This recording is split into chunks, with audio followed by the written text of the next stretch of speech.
We just can't believe our luck, really. That's how we feel. Yeah. With over 500 children in care throughout Rhondda Cynon Taf, the safety, love and support provided by foster carers can make all the difference to their lives. Fostering can be an extremely rewarding role, and people from all walks of life can become foster carers. This film will introduce you to real families from Rhondda Cynon Taf who have made the decision to foster and want to share their experiences with you.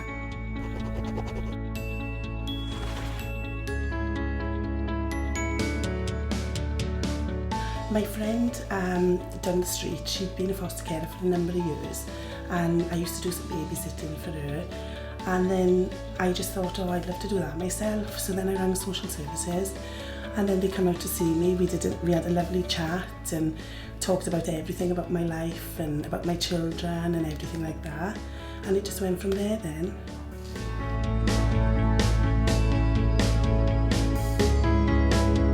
We had lost a child, and we couldn't have any more children, and we was thinking about adopting, and somebody said, why didn't you think about fostering? For us, it was an easy decision, really. Yeah. We had friends that were fostering, and I also had a colleague that was fostering, and in watching them with their children and their placements, then we realised that we could do this, didn't we?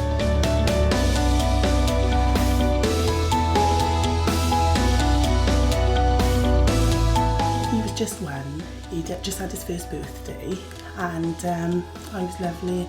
You know what it's like. You're afraid. You don't know how they're going to be with you. You don't know if they're going to like you.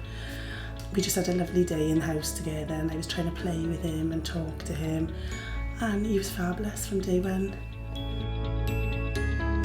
For us, we were just nervous, but the word she used, she was horrified, and she would be, not knowing what she's coming into. Who these people are. So I had to go into work the next day, go and see my boss, and say I had to give my notice in. And I said, oh no, I'm sorry, I've got to leave today, because I'm having a baby tomorrow. So she arrived, got the phone call at 12 o'clock, by 3:30, the social worker was at the door with a couple of black bin bags full of her stuff, and she came in. She was quite shy at first, initially 10 minutes, sort of hiding behind the social worker, so just nervous. peeking out and just checking out the boys, giving them the once over. And I didn't make a very good impression when I came on that day, because I came in on a push bike, and on the way down I fell off it, so the black guy when I came in. So, like a battered so husband. very good. And this little girl crawled across the mat, crawled into my shower, I told her, and so I thought, oh, that was it, I'm finished then. She came up and she wasn't going back. You know.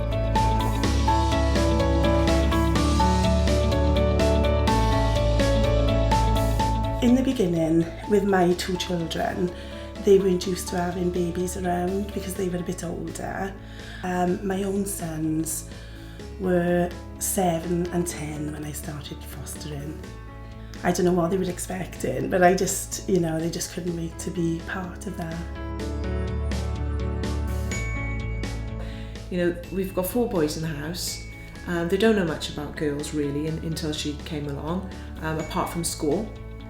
She is here long term, until she's 18. She's with us now until she's 18, which is fantastic. The children, especially when they're long term, they become part of your family and our broader family, yeah. My brothers and sisters, Exactly. They're all their aunties and uncles. It's a family decision. We did sit them down and we did say if we're going forward with fostering, it's not just our decision, it's the whole family's decision.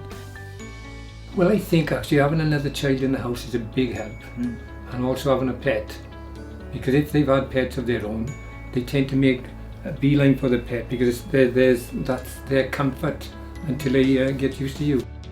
We have two little dogs, which helped a lot. They don't get any illness, in the early days, with her. She just adored them, didn't she? Yes. And she came from a place which also had dogs, so of course she missed those animals.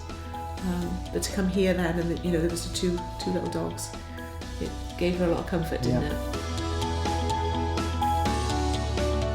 And I think if you've had no children of your own, the best thing to do is wherever the child is coming from, get as much information, what their likes and their dislikes, and of everything, even what they want for breakfast in the morning.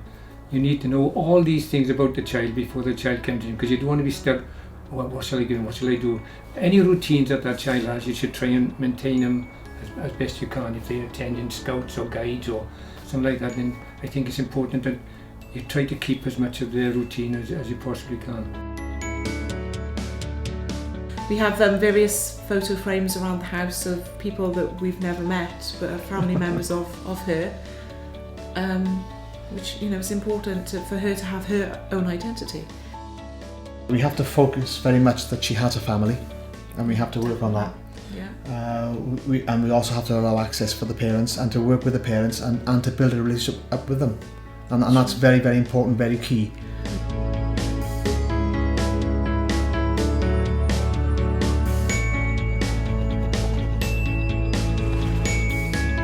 Children of all ages may need to spend time in foster care. There are many reasons why this happens. Wherever possible, children and young people are placed with foster carers so that they benefit from positive family experiences. This may be a short stay until a more permanent plan is made for their future. It may be for regular visits before they return to their family, or it may be for the long term. Rhondda Cynon Taf will support you to help these children through a difficult time, with training, advice and guidance from the very beginning. When children first come to you, they're very sad children, because they're taken away from everything they've known, from their family, from their home, from their schools often. So it takes a lot for that child to even feel a little bit happy. When you see them growing in confidence and feeling happy and settling, and it's a lovely feeling. These children, they just want to be wanted, I find. They want a normal lifestyle, don't they? Yeah. They want a normal life, and that's what we can give. All the children who come to live here always work in the garden. I mean, the little girl that we got now, last year she transplanted 400 pansies. She put them all in from seed and transplanted them all herself. She is involved in museums, in parks, a lot of the castles she enjoys. She enjoys shopping, a little bit of shopping. She enjoys going down into the local market and picking up the little bits of plastic jewellery, etc. So there's an abundance of things which she enjoys, even to a simple thing of swimming, which was a major event for her. And it was a major event for the whole family, for the first time to take her swimming and to see the confidence of her not wanting to go into the water to at the end of the day where she was basically jumping in and being able to swim. So we had to be there on the ball, as it were. When I had him, we sort of joined play group, so that was a new thing for me. We went to play group, we met other mothers. We started then going out every week with new mothers. We'd go swimming, we'd go for walks, we'd go to the park, and he just came on from there really, by being with other children, and he just really, he thrived then. I practice a lot on the piano, and she would stand outside the room and listen. Then she would come in, sit on the sofa and listen. Then she would sit beside me and start pressing the keys. And now she comes to my lesson and takes over half of my lesson. So I think eventually I won't have a lesson. But to see her sit there and now to play the piano and play the tunes, simple tunes, it's just fantastic. So that in itself is a major thing for us, isn't it? And it brings tears of joy to see the little one progress. My role is just to make sure really the child has what the child needs, I work with the social worker as well, the child social worker, and also my supervising social worker. And, we all try, hopefully, to get that child back to the birth parents if possible. Most of the children I've looked after have gone for adoption. But one child has gone back home, He's just moved on to a permanent life, and that's what I want for him, for all of the children I look after,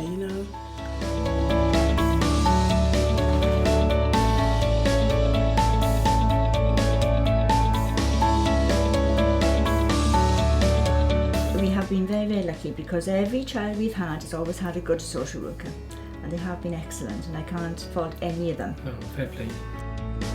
I think you need somebody to talk to, and your supervising social worker will visit you every month, 4 to 6 weeks, just to make sure things are going okay and to see if you need anything.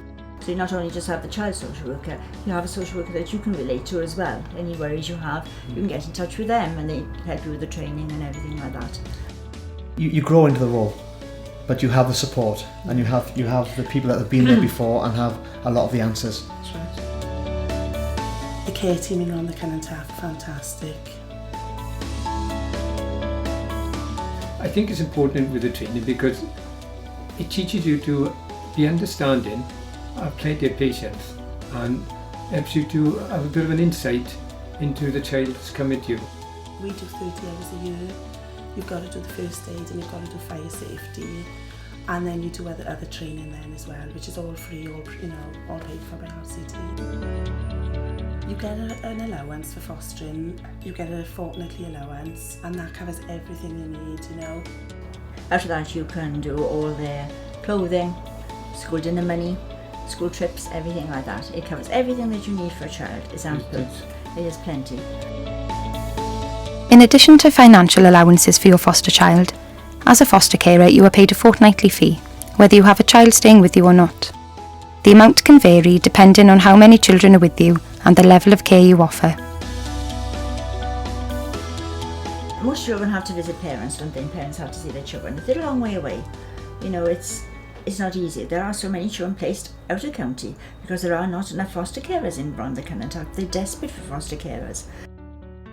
To pluck a child out of Rhondda Cynon Taf and put them somewhere else, You you can only look at it from It'd be a culture shock. your own angle. If that happened to you, that must be devastating.